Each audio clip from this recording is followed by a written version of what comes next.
Bonjour à tous et bienvenue au Jardin de Luchan. Aujourd'hui on se retrouve pour une vidéo tuto dédiée à la taille des cornouillers. Alors ces cornouillers là, donc les cornouillers à bois coloré, je ne vous parle pas des cornouillers à fleurs comme par exemple les Cornus Cusa ou les Cornus Florida par exemple. Je ne vous parle pas non plus des cornouillers qui sont cultivés pour la beauté de leur silhouette et pour leur feuillage comme par exemple les Cornus Alternifolia ou les Cornus Controversa. Aujourd'hui, je vais vous parler uniquement des cornus à bois décoratif, les cornouillers à bois décoratif qu'on cultive justement pour la beauté de leurs rameaux qui sont souvent très colorés, en particulier en période hivernale.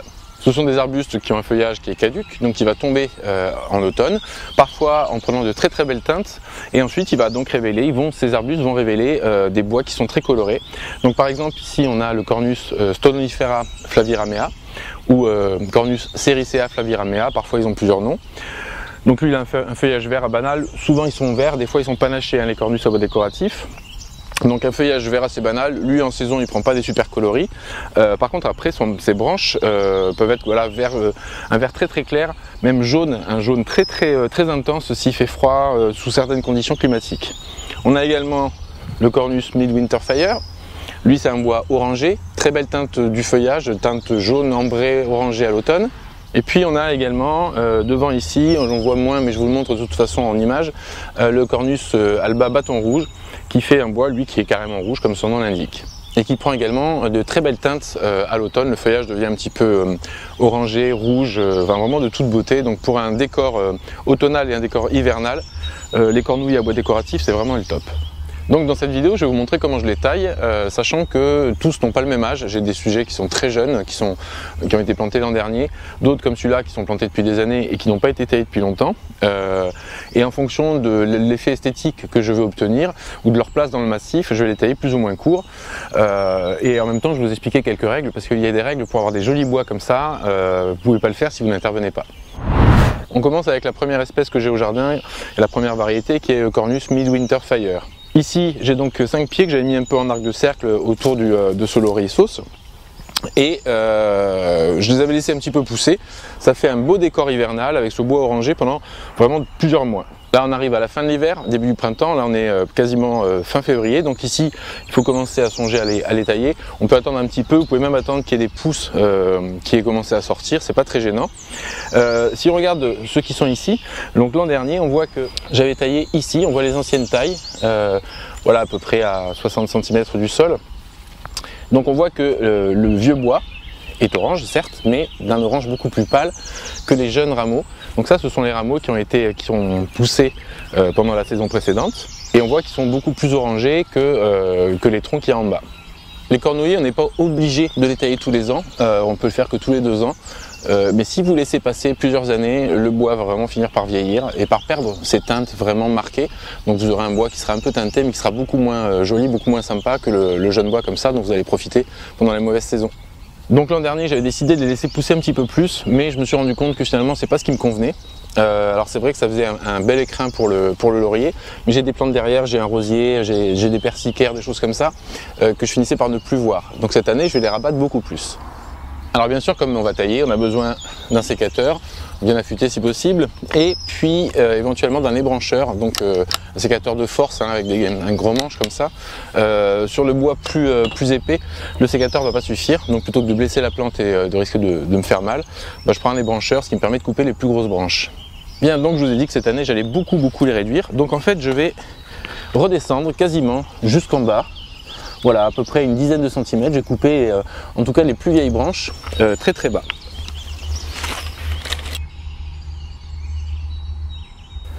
Bien, donc là il me reste quelques branches mais qui partent un peu dans tous les sens, celle-là elle part trop vers l'extérieur. Je vais également supprimer les toutes petites ici qui ne servent pas à grand chose. Bien, donc j'ai coupé toutes les grosses branches vraiment très bas, je vous dis une vingtaine de centimètres. Là il reste des jeunes tiges que je vais laisser en fait et qui prendront le relais, qui ne vont pas laisser le massif complètement nu. Et puis je vais faire la même chose sur les autres, c'est-à-dire je vais couper. N'hésitez pas à couper, il vaut mieux couper trop que pas assez. De toute façon, ces pousses, vous voyez, il est capable de refaire des pousses de plus d'1 mètre, 1,50 m dans la saison, et vous avez de nouveau un arbuste qui est quasiment mature l'année suivante. Bien, donc là je suis sur l'autre pied, avec l'autre côté je vais faire la même chose pour tous. Je vous remontre sur celui-là comment je fais. Donc je choisis les branches les plus âgées déjà et je les supprime à la base.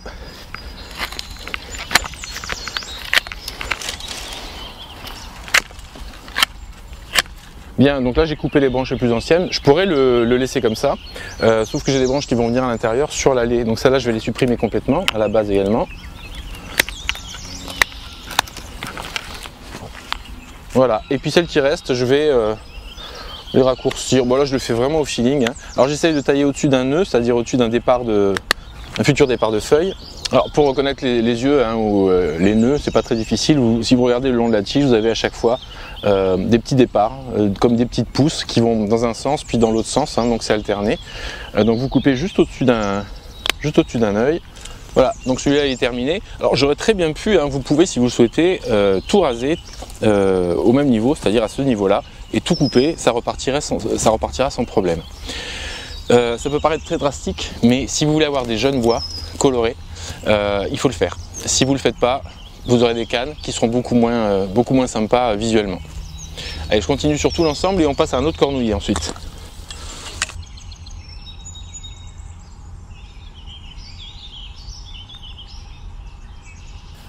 Les cornouillers sont des arbustes qui drageonnent, c'est-à-dire qu'ils vont avoir tendance à pousser sous le sol et à ressortir plus loin, parfois assez loin du pied-mère. Donc c'est l'occasion, comme ici, hein, j'ai arraché un rejet avec des tiges, des racines que je mettrai en pot et qui pourra aller dans le jardin plus tard. Mais vous pouvez également choisir de prendre justement les branches que vous avez taillées. Voilà, vous faites des tronçons d'à peu près 20-30 cm en coupant sous un nœud. On enlève les branches du bas, vous le mettez directement dans le sol et il y a de fortes chances que ça reparte. Donc ça peut être soit récupéré par bouturage des tiges, soit en récupérant des rejets que vous pourrez réinstaller dans le jardin. Alors bien sûr, hein, ça fait très vide d'un coup, c'était quand même plus sympa avec les bois colorés, mais le but c'est d'avoir des beaux bois colorés pour l'an prochain. Donc il arrive un moment où il faut savoir intervenir et il ne faut pas hésiter. On se retrouve avec une deuxième variété, la bien nommée bâton rouge, on comprend pourquoi. Et alors celui-là, ceux-là, puisqu'il y a deux pieds, je les avais laissés pousser l'an dernier, je les avais pas trop taillés. Et en fait, avec le poids des feuilles, c'était des fleurs, puisqu'il y a quand même des inflorescences, ça avait tendance à s'affaler, à se pencher. Donc j'avais été obligé de les recouper en saison. Donc cette année, je vais les rabattre un petit peu plus, histoire de ne pas avoir besoin de casser la silhouette pendant la végétation. Comme pour les autres, je vais commencer par couper les plus grosses branches à la base. Voilà, et sur celle qui reste, alors il y a un peu de bois mort là, je vais en profiter pour le couper quand même. Et puis sur celle qui reste, je vais les rabattre.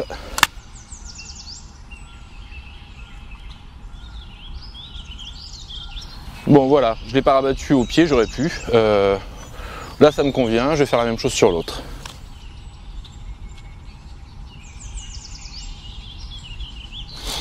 Et voilà. Mes cornouillers sont prêts à affronter la nouvelle saison, à me refaire des nouvelles pousses, des belles couleurs d'automne. On va aller voir un autre cornouiller pour un que j'ai pas taillé depuis très longtemps. Alors le troisième, le Cornus stolonifera flaviramea ou Cornus sericea flaviramea. Donc j'aime beaucoup pour son bois jaune, uniquement pour son bois jaune. Son feuillage est assez banal, même en automne. Voilà, quand on a ça au jardin, franchement en plein hiver, c'est vraiment super sympa. Sauf que celui-là, je ne l'ai pas taillé depuis, je pourrais pas vous dire, mais je pense 4-5 ans. Parce que j'aimais bien sa forme, parce que je le trouvais sympa et qu'il prenait un beau volume. Sauf que maintenant, avec tout ce que j'ai planté autour, il finit par prendre un petit peu trop ses aises. Il s'est un peu trop étalé. Alors il n'a pas trop drageonné, mais il s'est beaucoup étalé sur les côtés. Il y a beaucoup de vieux bois, donc cette année j'ai décidé de le couper pour lui redonner un petit peu de jeunesse, refaire pousser des tiges bien jaunes et puis surtout aérer un petit peu ce coin-là. Donc comme les autres, je vais commencer par couper les vieilles branches, mais je ne vais peut-être pas être aussi drastique sur la taille des jeunes pousses.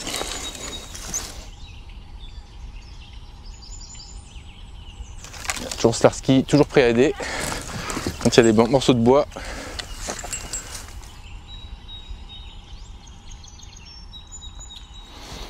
C'est ce qui est bien avec les cornouillers, c'est que franchement, ils sont pas compliqués et ils réagissent très bien à la taille. Bien, donc là j'ai déjà pas mal éclairci. J'ai pas envie de trop le rabattre parce que je veux quand même qu'il reste assez fourni. Donc je vais le rabattre assez haut.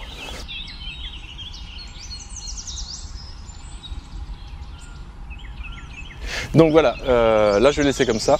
Donc vous voyez que c'est encore une taille assez sévère. Une fois de plus, j'aurais pu le rabattre à la base. Là je voulais garder quand même un petit peu de volume.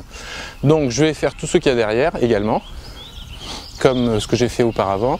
Et puis on va aller voir un autre Midwinter Fire qui est là-bas et que je laisse un petit peu plus pousser en hauteur. Je ne vais pas le tailler tout à fait de la même façon.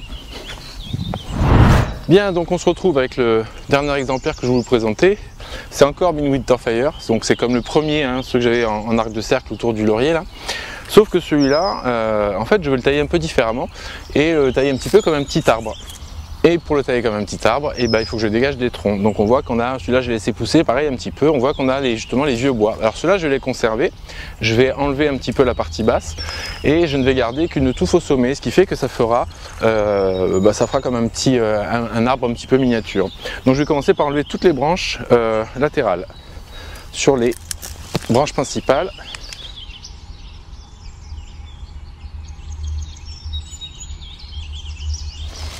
Alors c'est forcément un peu plus long puisque il faut couper les branches une par une au lieu de couper les grosses à la base. Mais comme le rendu doit être différent, la taille doit être aussi un peu différente.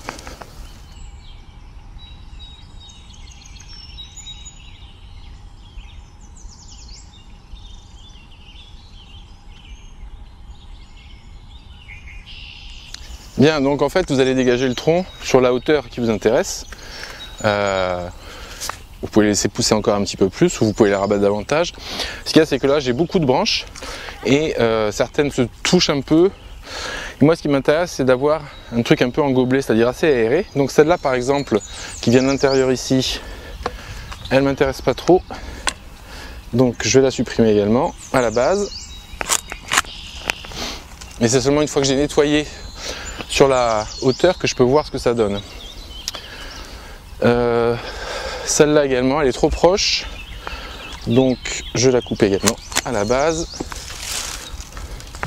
Et celle-là, elle part à l'intérieur, donc je vais la couper également.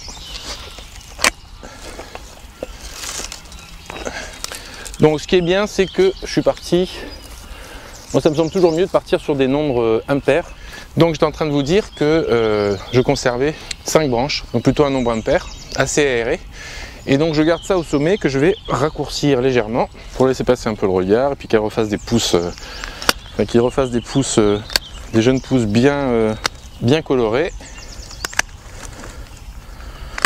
Voilà, donc là je fais un peu comme des bouquets.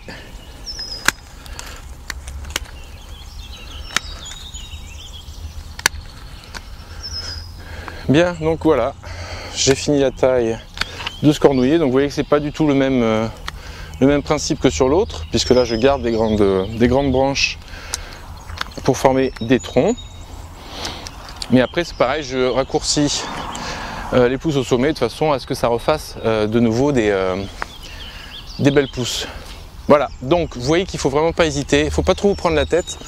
Si vous vous trompez une année, vous récupérez l'année suivante. Ça c'est pas grave, et puis de toute façon ça pousse tellement bien ces trucs là qu'il n'y a vraiment pas de souci. Ce serait dommage de se priver de ces beaux arbustes. Donc n'hésitez pas à tailler. Donc on taille maintenant fin février, début mars, on peut tailler un petit peu plus tard. Je vous dis, moi il m'est arrivé de les tailler un peu en saison parce qu'ils étaient trop hauts, mais faites-le plutôt à cette période là, en fin d'hiver. Voilà, cette vidéo s'achève, j'espère qu'elle vous aura été utile, qu'elle vous aura donné un petit peu confiance et que vous n'hésiterez plus à installer et à tailler vos cornouillers. Comme vous l'avez vu, hein, c'est vraiment pas sorcier, c'est pas très compliqué de tailler les cornouillers à bois décoratif. Et puis moi je vais en profiter pour continuer parce qu'il me reste un petit peu de boulot, mais il fait super beau, il fait soleil, donc ça va être une après-midi de jardinage vraiment très agréable. Je vous souhaite également un bon jardinage et je vous dis à très bientôt pour une nouvelle vidéo. Ciao!